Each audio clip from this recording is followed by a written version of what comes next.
They erased me from the guest list and thought I'd stay quiet. Instead, I froze their sale, took the house, and built a legacy with my name on it. Now, when they call me too much, I just smile and fund another woman's comeback. What happened next will shock you. But before we continue, hit that subscribe button for more stories like this. My name is Irene Delaney, and I am 66 years old. I never asked for the title they gave me, but I heard it passed around like a secret they thought I would never catch. Too much trouble. That was the phrase. Said with a sigh when I offered ideas at church meetings, whispered behind cupped hands when I questioned why my paycheck never matched my hours, muttered by my own daughter when I dared to ask for a weekend with the grandchildren. It clung to me like perfume I never sprayed. A scent they assumed gave them permission to close doors quietly behind me. I wasn't always this version of myself. Once, I was a young woman with ideas that lit up rooms, hands that built gardens out of gravel, and a voice that stood its ground without apology. But life has a way of teaching you to lower your volume, to fold your dreams into corners, to apologize for your presence before anyone asks you to. I spent decades shrinking to fit the spaces people offered me. I played small to keep the peace, swallowed words to avoid tension, stayed late at jobs that paid me in crumbs and silence. And when I retired, they said I had done well, that I had lived quietly, respectfully, gracefully, as if those were the medals I was supposed to want, as if being overlooked was a virtue. But something inside me shifted the day I heard my own daughter tell her friend, "She's just too much trouble lately." I wasn't meant to hear it. I wasn't even in the room. But sound travels in a house you built with your own hands, and the walls tend to remember who carried the weight of them. I sat at the kitchen table with a cold cup of tea and stared at the window where the breeze lifted the lace curtain just enough to remind me that air still moves, that people can too. So I made a quiet promise to myself right then, one that tasted like steel and sounded like truth.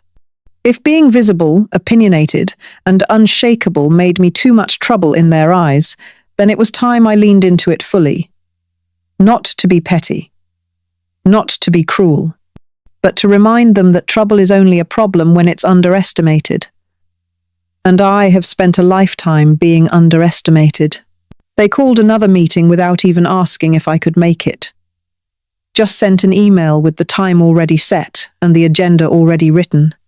I showed up anyway, wearing the navy blazer I used to wear when I ran the operations myself, before the titles got passed around like party favors. I sat quietly at first, letting them lay out their visions and forecasts, listening to my grandson Colin, who is only 31 and still thinks profit margins are a matter of vibes. I offered a suggestion about restructuring vendor agreements to account for rising logistics costs, something I learned through decades of running this business before most of them had even learned to spell invoice. That's when my niece, Brianna, just 34, and suddenly the self-declared brand director leaned across the table and said with a smile that didn't reach her eyes, "Let's not complicate things with her ideas." My son Michael chuckled, not because it was funny, but because he always laughs when he feels uncomfortable and doesn't want to defend me.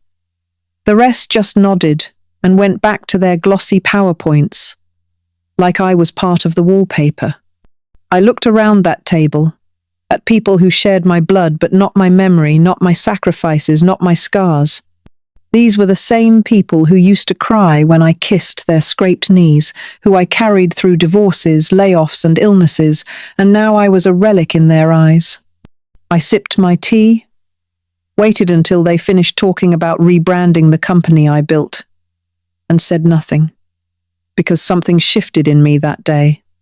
It was not rage, not exactly. It was more like clarity, like watching a dam crack after years of pressure and finally understanding you were never the river, you were the wall holding it all back. I excused myself early from the meeting, told them I was tired, And I was. Tired of pretending they still saw me. Tired of smiling like silence meant dignity. That night, I opened a drawer I hadn't touched in years and pulled out the original incorporation documents. My name was still listed first. I ran my fingers over the faded ink and thought, maybe it's time they learn what real trouble looks like. Not the kind they whisper about behind closed doors, but the kind that signs checks and still owns the building they sit in. I remember birthdays where the cake was cut with precision, but I always took the smallest slice. Not because I wanted it, but because someone had to show grace. I remember holidays where I did the cooking and the cleaning while the men debated politics and the children tore through wrapping paper, and when someone finally noticed I was still on my feet, they'd say, "Sit down. Mom, relax." Like permission was a reward. I remember when the business was still young, back when we stored inventory in our garage, and I kept the books by hand on yellow legal pads, and how, when the paperwork was filed, my name was listed last. And I let it be. I remember offering to co-sign the first lease on the downtown location, and how they said thank you by telling the bank it was Michael's investment. I remember how Brianna got her first brand deal using contacts I made through church friends, and how she told the press it was all her doing. I let them take my credit because it kept the wheels turning. I let them have the wins because I thought shared blood meant shared gratitude. I gave up my office when we moved into the bigger building and said I preferred working from home, even though no one asked. I watched as my contributions were swept into the background, repackaged, and handed back to me with my name erased. For years, I told myself peace was more important than pride. That if I kept my head down and my hands busy, they'd remember who built the table they were now sitting at. But peace has a cost, and I've been paying in silence. Every time I swallowed my correction when they misstated a date or claimed an idea that was mine, I chipped away at my own voice. Every time I smiled through a moment that should have been mine and applauded from the sidelines, I carved out space in my chest where resentment now blooms. What they call harmony, I now call erasure. What they celebrate as legacy, I know as sacrifice. And I'm no longer hungry for crumbs when I baked the whole loaf. They may see me as someone who is easy to set aside, but I have kept receipts both literal and emotional. My patience was not weakness. It was a long pause before the final act. And now, I am done being the woman who steps aside. I am the woman who remembers everything. It was during one of those Sunday evenings they call family wind down, where the wine flows freely and civility wears thin, under the flickering glow of patio lanterns, that my sister-in-law, Celeste, leaned back in her chair, swirling her third glass of Merlot, and said with a chuckle, "Well, we all know Margaret's the family problem, right?" The words slipped out with the ease of someone used to tossing little grenades and watching others laugh at the explosion. Laughter followed. First from my niece Talia, then from Michael, my own brother, who didn't even glance my way. I sat there with a polite smile that felt like it had been stapled to my face, the kind of smile women my age learn to wear when we're being quietly erased. My hand stayed wrapped around my glass. But I wasn't drinking anymore. I was cataloguing, indexing, etching this moment into memory like a name carved into tree bark. They called me the problem, because I didn't nod and agree like the others, because I remembered things they preferred to forget, because I asked where the money was going and who was profiting from my labor. I'd once babysat Celeste's children for 2 months while she got back on her feet, cooked meals when she had the flu, helped her sort out tax messes she barely understood. And now, to her, I was a punchline in stemware and soft jazz. But more than the sting, there was something else, clarity. Something sharp cut through that moment, like a knife through fondant. If this was how they spoke when I was present, I could only imagine the rewrites they gave my story when I wasn't around. The image they had of me was not complicated. It was reduced, simplified, a convenient caricature, a thorn, a speed bump in their seamless lives. But thorns can grow roots, and speed bumps remind people to slow down and look closely. I didn't argue. I didn't flinch. I let their laughter echo, bounce off the brick wall and wrap itself around their wine glasses like a ribbon. What they didn't know was that their joke had set something ancient and powerful stirring inside me, the kind of stillness that comes before an earthquake. That night, while they shared leftovers and stories that conveniently left me out, I cleaned the patio table, carried their plates to the sink, and stared at my reflection in the kitchen window. I didn't see a problem.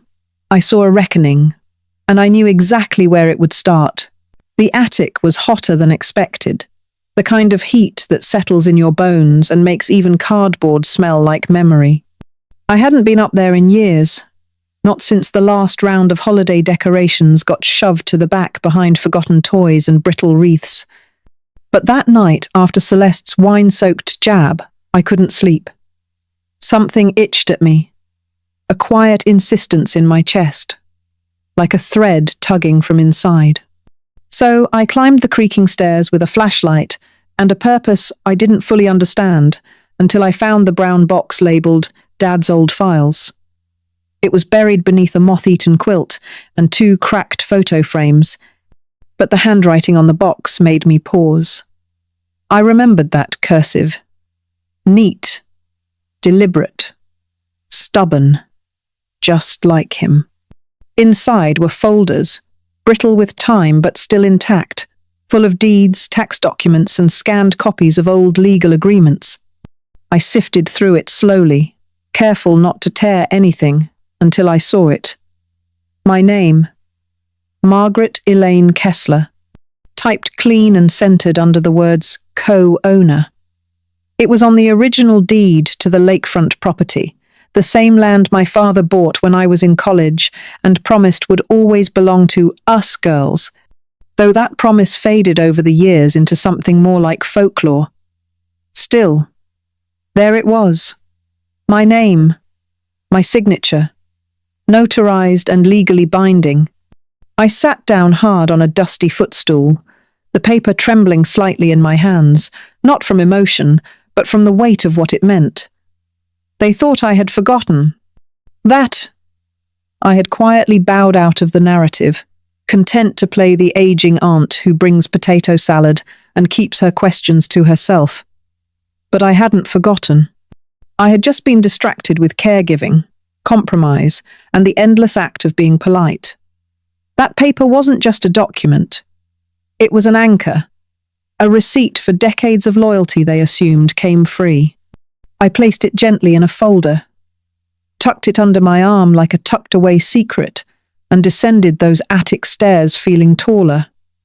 It wasn't revenge I felt blooming in my chest. It was something more grounded, a return, a sense of place. My signature wasn't a relic. It was a lever, and I had just remembered how to pull it. While the others slept below, snug in their inherited comfort, I stood alone in the hallway, holding proof that I had never been erased. Just underestimated. Her office was smaller than I expected, tucked between a nail salon and an insurance kiosk, with a flickering hallway light that made me second-guess whether I had the right place. But inside, it smelled like citrus and old paper. And the young woman behind the desk wore a navy blazer and a no-nonsense expression that told me she didn't waste time. Her nameplate read, J. Rivera, ESQ. And when she stood to shake my hand, I saw curiosity in her eyes, not condescension. I slid the folder across the desk, the one I had kept in a fireproof box since I brought it down from the attic. She didn't ask questions at first, just flipped through the documents, her fingers quick but deliberate, scanning each line like someone trained to see what others miss. After about 10 minutes, she closed the folder, took off her glasses, and said, "You have leverage. More than they think." That sentence hung in the air, like the scent of lemon polish on wood. I blinked at her, half expecting a follow-up joke or some gentle suggestion that I temper my expectations. But she leaned forward, elbows on the desk, and began outlining terms I hadn't heard since my husband handled all the legal talk. Co-ownership, enforceable equity, back taxes, contribution valuation, and the one that made me sit up straighter, quiet, title action. She said it like a key turning in a lock. I listened, half stunned, half furious at how long I had been walking around unaware of what I truly owned. Not just property, but position. The kind of position they thought I had quietly surrendered, when really I had just never been invited to step forward. J. Rivera didn't smile much, but when I told her how my sister-in-law referred to me as the family problem, she arched an eyebrow and said, "Then maybe it's time to show them how problematic you can be." I laughed at that, not bitterly, but with the quiet satisfaction of someone finally seeing the tools in her own hands. We made a plan that day, not a loud one, not dramatic, just solid, strategic, and written in ink. I left her office lighter, walking past that flickering hallway light like it couldn't touch me anymore. For the first time in years, I wasn't hoping for a seat at their table. I was building my own. And this time, my name would be carved into it. I didn't slam doors or raise my voice. I didn't announce anything in a family group chat or pen a dramatic email. I just sat in the same lawyer's office 2 Tuesdays later and signed my name, slow and steady, across a motion that would halt the sale of the lakeside property they thought they could move without me. It was the same cabin where I once spent 3 summers scrubbing dishes and folding towels while everyone else played cards or swam. They had assumed, like always, that I wouldn't notice, that I'd smile and nod when the title changed hands. But this time, I didn't smile. I filed. A quiet freeze, wrapped in legal ribbons, set to be delivered just as they gathered for a brunch at Lydia's house to celebrate the upcoming sale. I imagined the scene, the scent of fresh croissants and those silly little champagne flutes, just as the courier stepped through the garden gate in his blazer and handed Mark the envelope. I wasn't there to see it, but I heard about it within hours. Cousin Denise texted me a single question mark, followed by, "Is this real?" and then nothing else. Lydia sent a voice note. I didn't bother to play. My brother Stephen, always the loudest in the room, suddenly went quiet. The filing worked exactly as intended. They had to halt everything. Lawyers were called, and meetings were booked, and suddenly my name, long brushed aside like a piece of lint, was everywhere. On the paperwork, in the phone calls, in the panicked whispers over mimosa glasses. I didn't need to say a word. The silence was sweeter. That cabin, that piece of memory they tried to erase me from, was now frozen in place, waiting on my say-so. It was not about the wood panels, or the dock, or even the deed. It was about being counted. Legally, irrevocably counted. And I had never felt so calm. I made myself tea that afternoon and sat by the window with the court papers folded neatly beside me. The dog napped at my feet. No one called to apologize, but they didn't move without me again. That, in its own quiet way, was the apology. Not spoken, but understood. I was no longer their afterthought. I was now the question they had to answer before doing anything else, and I intended to stay that way. The Zoom invite arrived with the subject line, "Just a quick chat," as if a decades-long pattern of being dismissed could be resolved between bites of avocado toast. I accepted without reply, choosing to log in from my back garden, where the lavender I had planted last spring now bloomed in confident little rows. I wore my sun hat and brought a cup of chamomile with honey, not out of peacekeeping, but because I liked how the gold rim of my teacup looked in the morning light. When the screen flickered to life, I saw their faces in the little boxes, all trying to look casual while not quite hiding the panic. Lydia spoke first, all honeyed concern, thanking me for making time, as though I hadn't just stopped a multi-million-dollar deal with a stroke of my pen. Mark followed with something about miscommunication, as if forgetting to include someone on a property sale was just a typo. Stephen, usually so animated, stared at his screen like he was trying to blink me into silence. I sipped my tea and waited.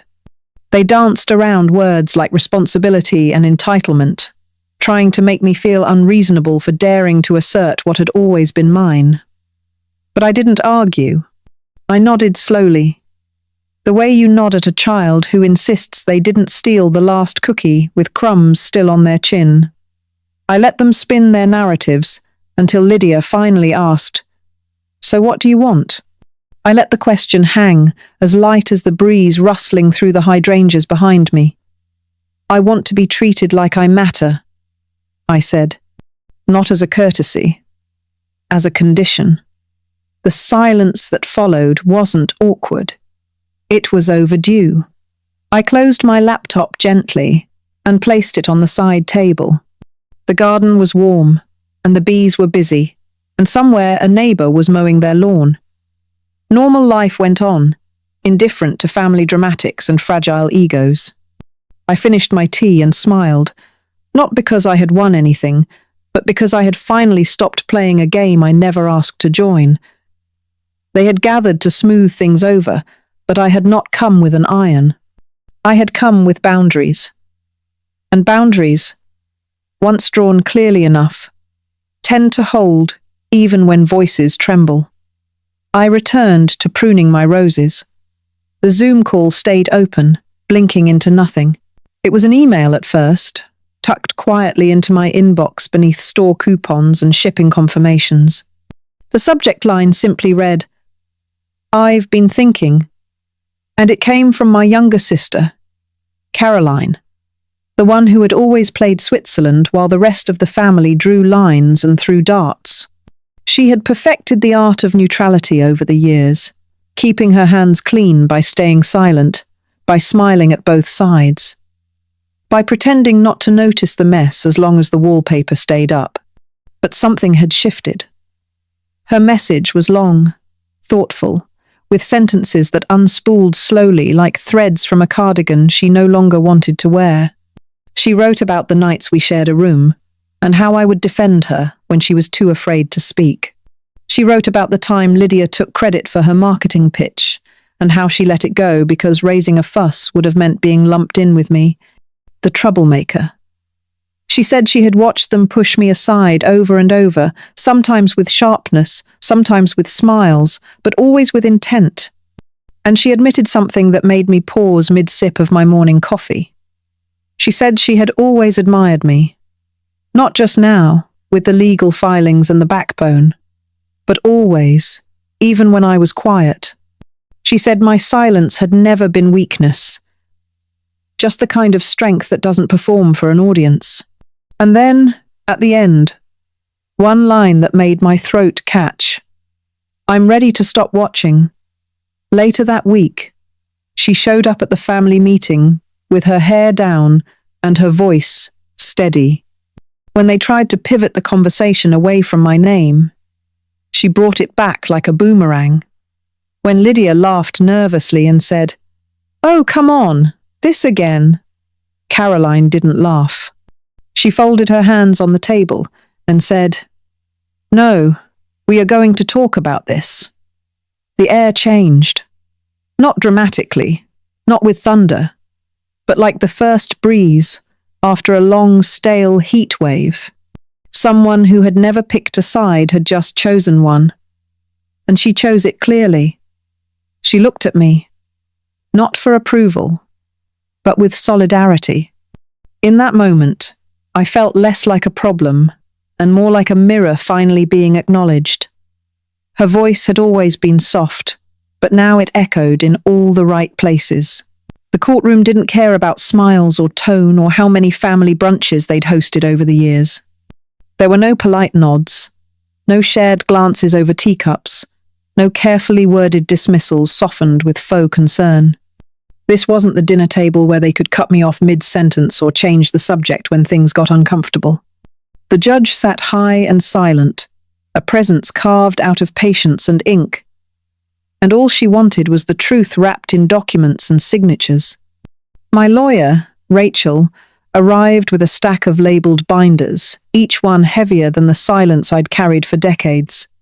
Across from us, Lydia wore her good pearls and her worst intentions, whispering things to her husband, Dennis, who kept checking his watch like the weight of consequence had somewhere else to be.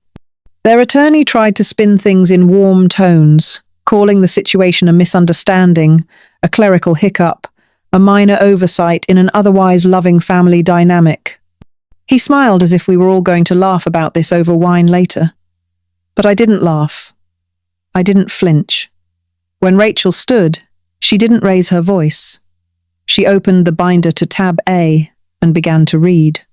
Property records with my name and my signature. Emails where decisions were made without my knowledge. Text threads that showed I had been cut out, not forgotten. And when the judge asked if I had anything to add, I stood and said, "Only that being quiet does not mean being blind." The silence that followed was the loudest I'd ever heard. Lydia looked like someone had knocked the air out of her, and Dennis suddenly found the courtroom ceiling incredibly fascinating. The judge looked at me for a long moment, then nodded and asked a single question. "Do you have any more documents to submit?" I said, "Yes, Your Honor," and handed over one final folder labelled with my maiden name, the one they thought I had stopped using, the one that still held power. This wasn't a performance. This was proof. And for once, I wasn't speaking to be heard by them. I was speaking so the system could see what I had lived with all this time. The courtroom didn't ask if I was difficult, dramatic, or hard to work with. It only asked for facts. And this time, I had more than enough. The email arrived late in the evening, wrapped in polished legalese, and topped with the faint scent of desperation. Lydia and Dennis had finally realized this was not a phase, not a bluff, not some emotional outburst they could wait out like they always had. It was a real fight, and they were losing. The offer came dressed up in compromise, a private settlement with just enough money to be insulting, and a non-disclosure clause so thick it practically gagged me. They wanted silence. They wanted a handshake behind closed doors, a check slid across a table, and my signature next to a clause that erased my voice all over again. I read it twice, then pushed my glasses up the bridge of my nose and laughed. A low kind of laugh. The kind that tastes like reclaiming oxygen. I wrote back a single sentence. "I don't do backrooms anymore." Rachel called me the next morning, her voice already humming with restrained pride. "They're nervous," she said. "They're trying to get ahead of the judgment."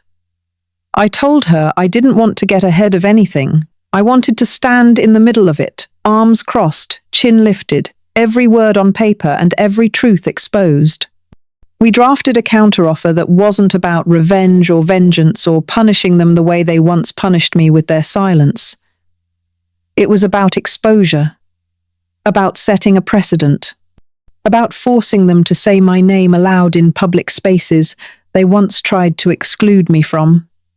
If they wanted to settle, it would be on record, with cameras, with copies filed in court, with witnesses who would hear Lydia say, "We acknowledge her rightful share." I did not want the money more than I wanted the truth. I wanted signatures that acknowledged the years they pretended I didn't matter. I wanted a document that my grandchildren could someday read and say, "She stood up when it was hardest." They pushed back, of course, tried to make it about pride, about family, about grace and forgiveness, and all the words they had never used when I was struggling to be heard. I declined their private whispers and demanded public words, not because I needed validation, but because I deserved the visibility. The next court date was set, and this time there would be no shadows, No edits. No door left conveniently closed. Only truth. Loud, legal, and mine. The microphone was a little too tall for me, but I adjusted it with steady fingers and stood in front of a room full of women who looked like they had spent their lives swallowing their own brilliance. The name card on the table said Frances Holloway, keynote speaker, and I smiled at it like it was an old friend finally calling me by my real name.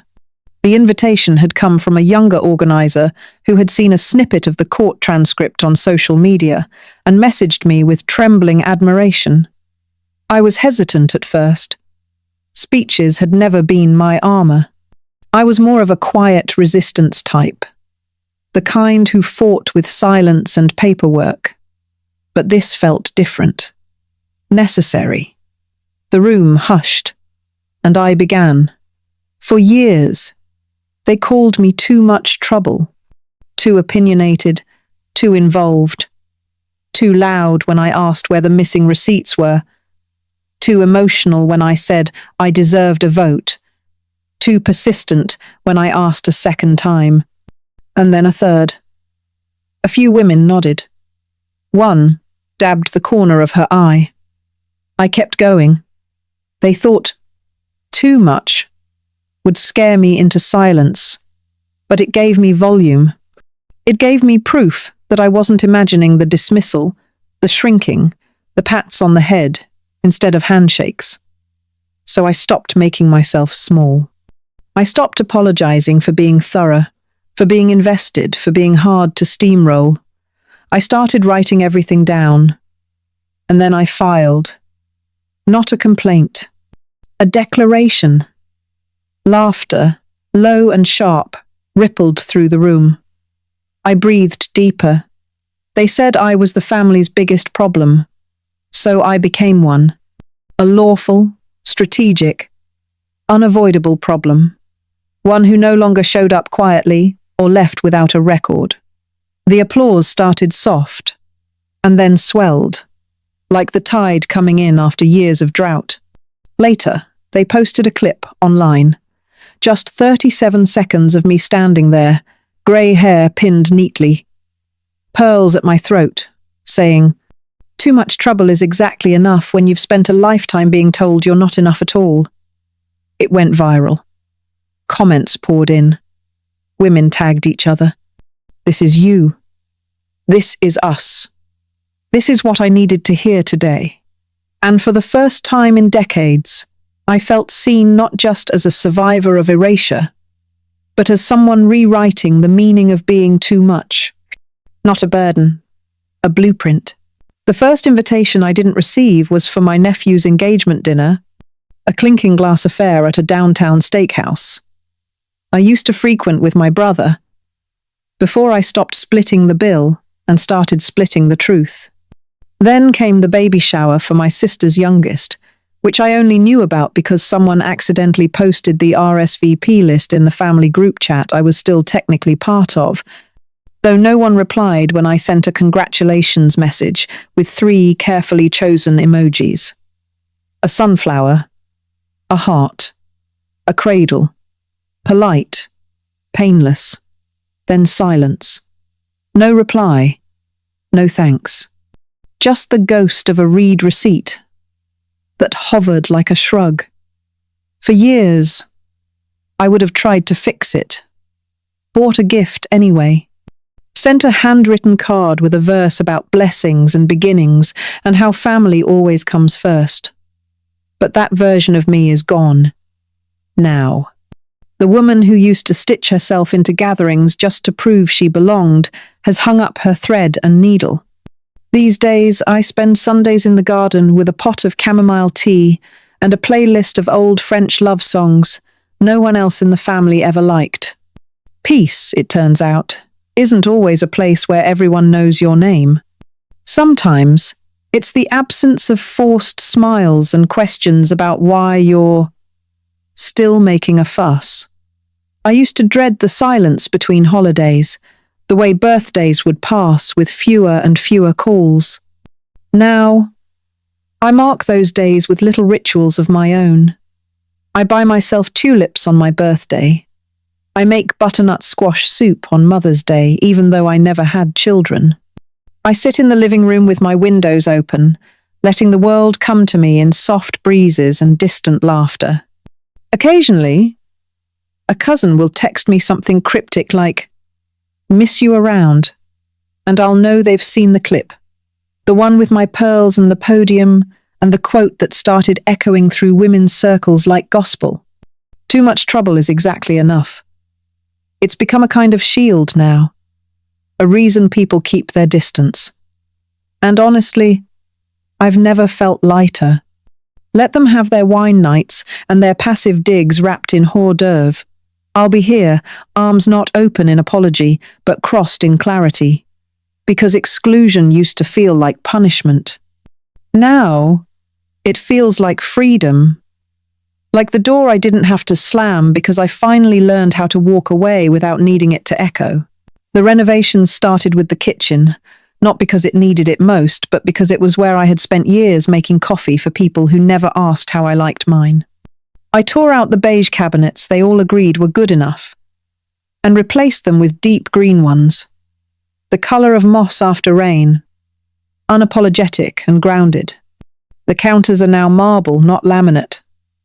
And the light over the sink doesn't flicker anymore when you tell the truth out loud. I didn't hire a decorator. I didn't need one. Every tile, every fixture, every brushed brass knob was chosen with the kind of deliberateness that comes when you've spent a lifetime being told you're difficult for having opinions. I hung old family photos in the hallway, the ones they'd forgotten to ask me for copies of, and under each frame I wrote names in my own handwriting. Not theirs. Mine. The living room now holds a velvet couch in plum, a colour my brother once called too much for a family space. But this isn't a family space anymore. It's mine.